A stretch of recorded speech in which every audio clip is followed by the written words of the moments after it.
غلطی کرنے والے سے معافی مانگنے کے باوجود ناراض رہنا کیسا ہے؟ بنیادی اعتبار سے حکم تو یہ ہے کہ جس نے معافی مانگی اس کو معاف کر دیا جائے، لیکن بسا اوقات ہوتا یہ ہے کہ یا تو معافی مانگنے والے کا جو طرز ہوتا ہے وہ ٹھیک نہیں ہوتا، اس کا انداز ٹھیک نہیں ہوتا، وہ ایک رسمی طور پر معافی مانگ رہا ہوتا ہے، تو اس کی وجہ سے جس کو تکلیف پہنچی ہوتی ہے اس کے دل سے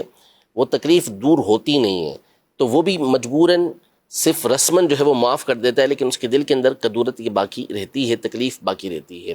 تو معافی مانگنے والے کو بھی چاہیے کہ واقعی اس انداز میں معافی مانگے کہ جس سے سامنے والے کو لگے کہ یہ اپنے فعل کے اوپر، اپنے کام کے اوپر نادم ہوا ہے۔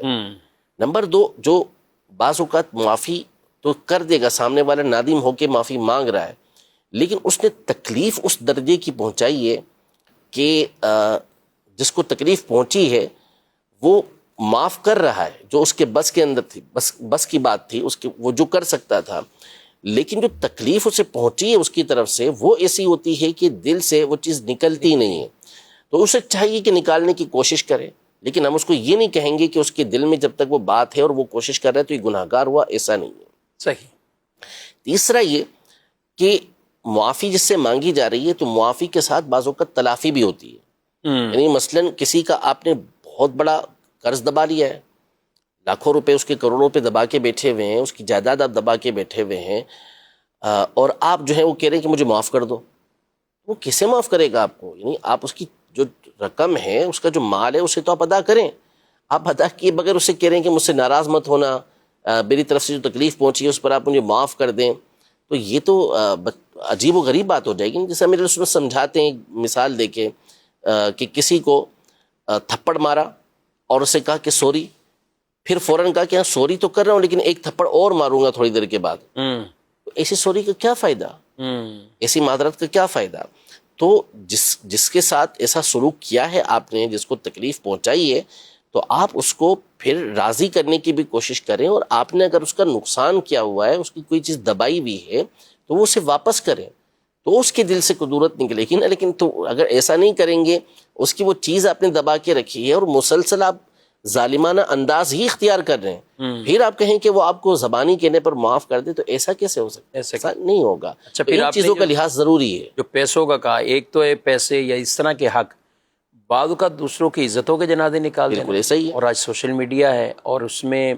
وہ بیچارہ جس کے بارے میں بات کر دی، نہ اپنے گھر میں ایک طرح کا منہ دکھانے کے قابل رہا، نہ معاشرے میں نہ رہا، نہ کسی اور جگہ، اور بعد میں یہ کہیں کہ وہ غلط فہمی ہوگی تھی لیکن آپ معاف کر دیں، کیا کرے گا؟ یعنی یہ دور تو جیسے فتنوں کا وہ دور ہے کہ جو روایت میں آیا تھا کہ ہر ایک کو تھپیڑا لگے گا اس کا، ایسے ہی فتنوں کا دور ہے۔ اللہ، یعنی کیا سمجھ نہیں دیندار، پڑتی کہ کیا عام۔ کیا لوگ کرتے ہیں، اور سوشل میڈیا کی تباہ کاریاں جو ہیں اس حوالے سے یہ ایسی ہیں کہ گناہ کر کے، گناہ تو ایک طرف رہا، بعض اوقات بندے سے غلطی ہو جاتی ہے، اب غلطی ہو گئی اور اس نے اس کو سوشل میڈیا پر ڈال دیا، توبہ کر لی اس نے، دوبارہ وہی پھر اس کی ویڈیو چل رہی ہوتی ہے، اب یہ قصور اس کا اپنا تھا جس نے ایسا کیا۔ اب جیسے مثال کے طور پہ ایک شخص نے کوئی بات بیان کی کہ یہ یوں نہیں یوں ہے، اس نے ہوشیاری کی اپنے طور پر اور ایک بات بیان کرنے کی کوشش کی جو تھی غلط لیکن تھی انوکھی، ساری دنیا جو کر رہی تھی اس کا الٹ اس نے بتا دیا، اب وہ پھیل گئی ہر طرف، اب اس کو توجہ دلائی کہ بھئی تم نے غلط کر دیا ہے، اس نے دوبارہ ویڈیو بنائی اور کہا کہ وہ مجھ سے غلطی ہو گئی تھی، تو اب اس نے غلطی ہو گئی، اس نے معافی مانگ لی، معذرت کر لی، لیکن نتیجہ کیا نکلے گا کہ اس کی پہلی والی ویڈیو جو ہے اس سال کے بعد گھوم کے آتی ہے کہ یہ پوچھیں گے کہ یہ کیا بیان کر رہے ہیں، تو اس کو بتایا جاتا ہے توبہ کر چکا ہے بندہ، اس سے رجوع کر چکا ہے اس سے۔ تو اس لیے سوشل میڈیا پر کوئی چیز ڈالتے ہوئے اب ایک مرتبہ نہیں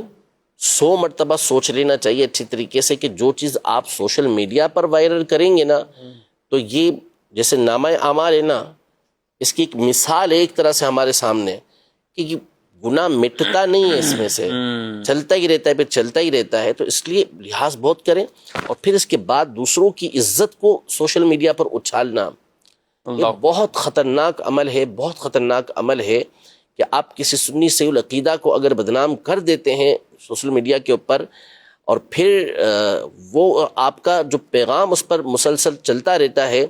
تو اس کے نتائج قیامت کے دن بہت خطرناک ہوں گے. کیسے اللہ پاک کی بارگاہ کے اندر آپ جواب دے پائیں گے؟ یہ بڑی آزمائش والی بات ہے.